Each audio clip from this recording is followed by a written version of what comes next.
Assalamualaikum warahmatullahi wabarakatuh.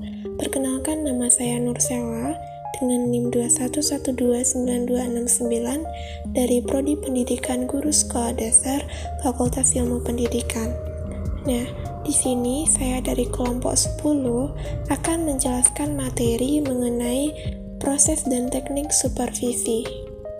Baiklah, langsung saja yang pertama yaitu proses supervisi pendidikan. Proses supervisi merupakan rangkaian kegiatan yang dilaksanakan ketika melakukan supervisi. Adapun dalam proses supervisi ini terdapat beberapa langkah. Yang pertama yaitu perencanaan. Kegiatan perencanaan mengacu pada kegiatan identifikasi permasalahan.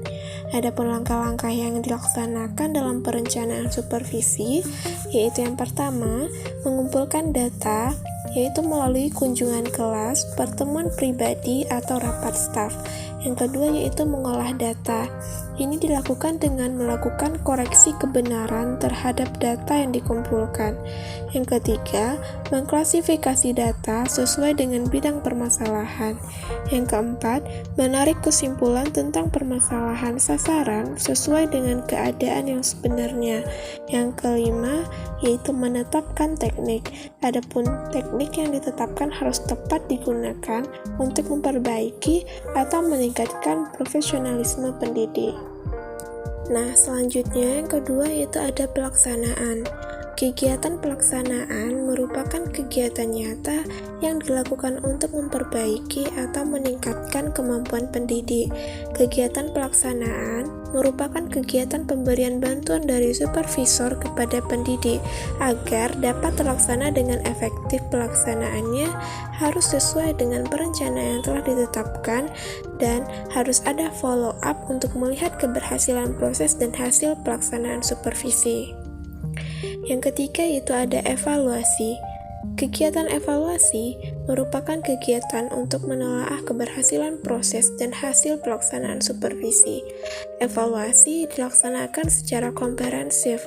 Adapun sasaran evaluasi supervisi ditujukan kepada semua orang yang terlibat dalam proses pelaksanaan supervisi. Hasil dari evaluasi supervisi akan dijadikan pedoman untuk menyusun program perencanaan berikutnya. Dan yang keempat itu ya ada tindak lanjut. Adapun bentuk tindak lanjut yang dilakukan dalam supervisi yaitu melalui pembinaan, yaitu ada pembinaan langsung dan tidak langsung. Pembinaan langsung ini dilakukan terhadap hal-hal yang sifatnya khusus yang perlu perbaikan dengan segera dari hasil analisis supervisi.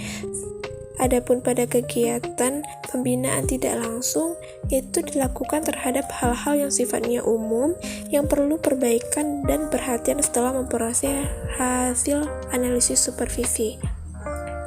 Kemudian, ada juga program tindak lanjut hasil supervisi akademik. Nah, agar pelaksanaan tindak lanjut supervisi akademik dapat berlangsung secara efektif, perlu membuat program rencana tindak lanjut. Modul ini diharapkan membekali peserta menyusun program tindak lanjut hasil supervisi akademik. Penyusunan program tindak lanjut diawali dengan melakukan analisis kebutuhan peserta didik berdasarkan analisis hasil supervisi akademik. Analisis kebutuhan merupakan upaya menentukan perbedaan antara pengetahuan, keterampilan, dan sikap yang dipersyaratkan dan yang secara nyata dimiliki. Nah, selanjutnya kita masuk ke teknik supervisi. Teknik supervisi ini terbagi menjadi dua, yaitu teknik individual supervisi dan teknik kelompok supervisi. Adapun penjabarannya sebagai berikut, di mana yang pertama ada teknik individual supervisi. Teknik individual supervisi ini terbagi pula menjadi beberapa macam. Yang pertama yaitu ada teknik kunjungan kelas. Teknik kunjungan kelas adalah suatu teknik kunjungan yang dilakukan supervisor ke dalam sebuah kelas baik kegiatan sedang berlangsung untuk melihat atau mengamati guru yang sedang mengajar ataupun sedang tidak ada guru atau sedang berisi siswa tetapi tidak ada guru yang mengajar. Nah, yang kedua ada teknik observasi kelas. Teknik observasi kelas adalah suatu teknik kunjungan yang dilakukan supervisor, baik pengawas atau kepala sekolah, ke sebuah kelas dengan maksud untuk mencermati situasi atau peristiwa yang sedang berlangsung di kelas yang bersangkutan. Yang ketiga itu ada percakapan pribadi. Percakapan pribadi merupakan dialog yang dilakukan guru oleh supervisornya yang membahas tentang keluhan-keluhan dan kekurangan oleh guru yang mengajar. Selanjutnya yang keempat ada percakapan kelompok. Guru yang kurang percaya diri dan akan lebih baik jika dimintai pendapat dia membutuhkan pendamping, mungkin karena kurang berani dalam menyampaikan pendapatnya, akan tetapi ketika ada orang lain dia menjadi percaya diri dalam mengemukakan pendapatnya. Sebagai alasan utama bahwa pewawancara tidak terlalu ingat siapa yang berpendapat seperti yang dia katakan. Selanjutnya, yang kelima ada intervisitasi atau mengunjungi sekolah lain. Nah, teknik intervisitasi ini adalah saling mengunjungi antara guru yang satu dengan guru yang lain yang sedang mengajar. Kemudian selanjutnya yang keenam, yaitu ada penyeleksi berbagai sumber materi untuk belajar. Nah, teknik pelaksanaan supervisi ini berkaitan dengan aspek-aspek belajar mengajar dalam usaha memberikan pelayanan profesional kepada guru. Supervisor pendidikan akan menaruh perhatian terhadap aspek-aspek proses belajar mengajar sehingga diperoleh hasil yang efektif. Selanjutnya yang ketujuh yaitu menilai diri sendiri.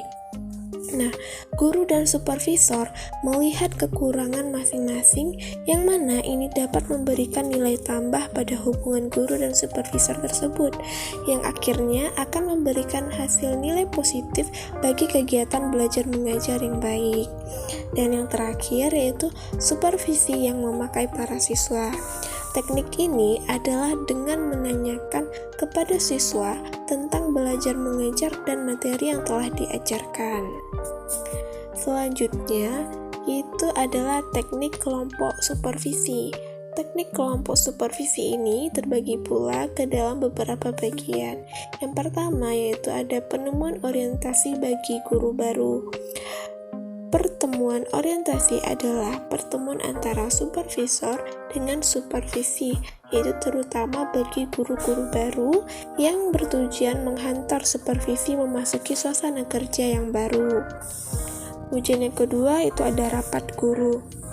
Rapat guru adalah teknik supervisi kelompok melalui rapat guru yang dilakukan untuk membicarakan proses pembelajaran dan upaya atau cara meningkatkan profesi guru. Kemudian yang ketiga ada studi kelompok antar guru. Studi kelompok antar guru adalah suatu kegiatan yang dilakukan oleh sejumlah guru yang memiliki keahlian di bidang studi tertentu. Selanjutnya yang keempat ada diskusi. Diskusi adalah berutkan pikiran atau pendapat melalui suatu percakapan tentang suatu masalah untuk mencari alternatif pemecahan masalahnya. Yang kelima yaitu ada workshop. Workshop adalah suatu kegiatan belajar kelompok yang terjadi dan terdiri dari sejumlah pendidik yang sedang memecahkan masalah melalui percakapan dan bekerja secara kelompok. Selanjutnya, yang keenam itu ada tukar-menukar pengalaman. Nah, tukar-menukar pengalaman atau sharing of experience suatu teknik perjumpaan di mana guru menyampaikan pengalaman masing-masing dalam mengajar terhadap topik-topik yang sudah diajarkan. Nah, dalam hal ini, guru-guru saling memberi dan menerima tanggapan serta saling belajar satu dengan yang lainnya. Selanjutnya, ada teknik diskusi panel. Nah, teknik diskusi panel ini merupakan suatu kegiatan kelompok dalam situasi tatap muka, bertukar informasi, atau memutuskan sesuatu keputusan tentang masalah tertentu. Kemudian selanjutnya ada teknik seminar. Nah, seminar adalah suatu rangkaian kajian yang diikuti oleh suatu kelompok untuk mendiskusikan, membahas, dan memperdebatkan suatu masalah yang berhubungan dengan topik. Nah, selanjutnya ada teknik simposium. Kegiatan teknik simposium ini dilakukan dengan mendatangkan seorang ahli pendidikan untuk membahas masalah pendidikan. Simposium ini menyuguhkan pidato-pidato pendek yang meninjau suatu topik dari aspek-aspek yang berbeda. Selanjutnya ada teknik demonstrasi mengajar. Nah, usaha peningkatan belajar mengajar dengan cara mendemonstrasikan cara mengajar di hadapan guru dalam mengenalkan berbagai aspek dalam mengajar di kelas oleh supervisor. Selanjutnya ada teknik buletin supervisi. Nah, ini suatu media yang bersifat cetak di mana di sana didapati peristiwa-peristiwa pendidikan yang berkaitan dengan cara-cara mengajar, tingkah laku siswa, dan sejenisnya. Nah, di sini diharapkan dapat membantu guru untuk menjadi lebih baik ke depannya.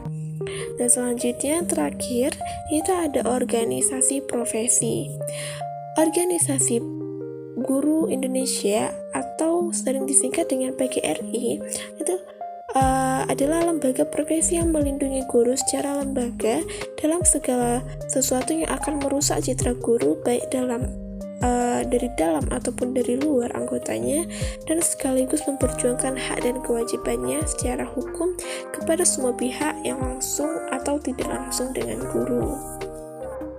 Nah, mungkin hanya sekian penjelasan singkat mengenai proses dan teknik supervisi. Semoga apa yang telah saya jelaskan tadi dapat dimengerti dan dipahami. Mohon maaf atas kesalahan dan kekurangan. Terima kasih. Wassalamualaikum warahmatullahi wabarakatuh.